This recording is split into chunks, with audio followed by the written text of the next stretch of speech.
In this video, we'll discuss how we can take a power series and integrate it term by term to find antiderivatives for the power series. I'm taking the power series starting at n equal to 0. I'm alternating some signs here. I'm taking powers of x, and then I have 3 to the n times n plus 3. The first term is constant, it's 1/3, a linear term, a quadratic term, and a cubic term, and we'd have higher degree terms showing up after that. In a previous video, we showed that this converges absolutely for x less than 3 in size, whose absolute value of x is less than 3. If I want to integrate this function, this power series, on its radius of convergence, I could just do so term by term. As an antiderivative, I'd get a constant of integration, so I'll start with that because that's the lowest degree term that we'll see. And then what will happen is I'll integrate by preserving any existing coefficient, so in this case any constant term here, meaning no powers of x appearing, just gets rewritten and carried along for the computation.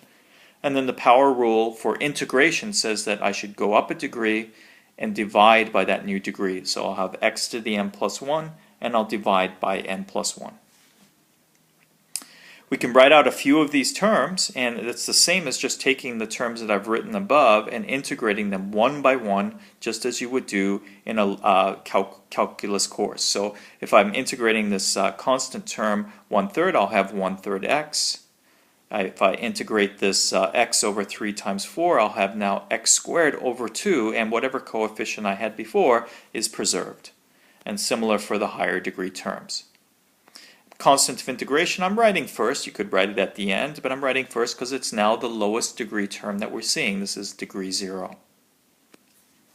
It is automatic that this integral, this antiderivative that you've written down, is going to converge absolutely for the same radius of convergence that you saw for your original series.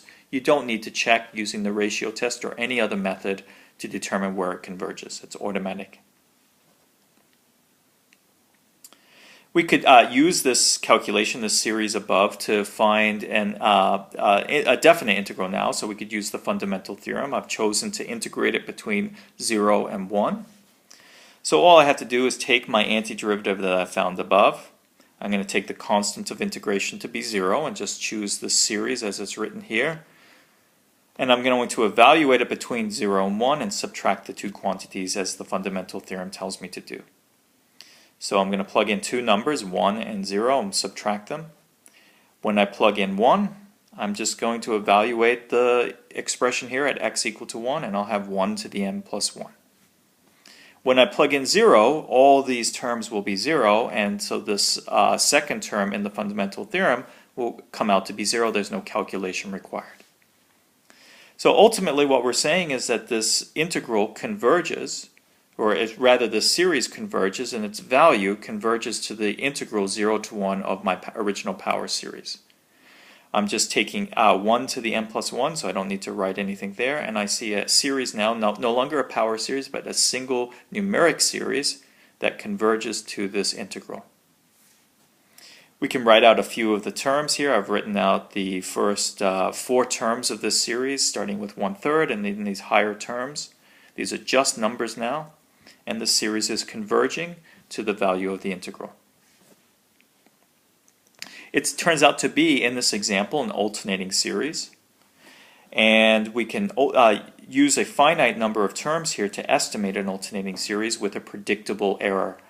So in this case, I could take maybe the first 3 terms of the series, 1/3, the second term is 1 over 24, the third term, it turns out to be 1 over 35, and if I combine those first 3 terms, I get an estimate, and that estimate would have error less than the magnitude of the next term in the series, which is 3 to the third times 6 times 4, which is a fairly small number, and that's a fairly reasonable error. So these 3 terms can be calculated, and they will provide a fairly accurate estimate of our integral.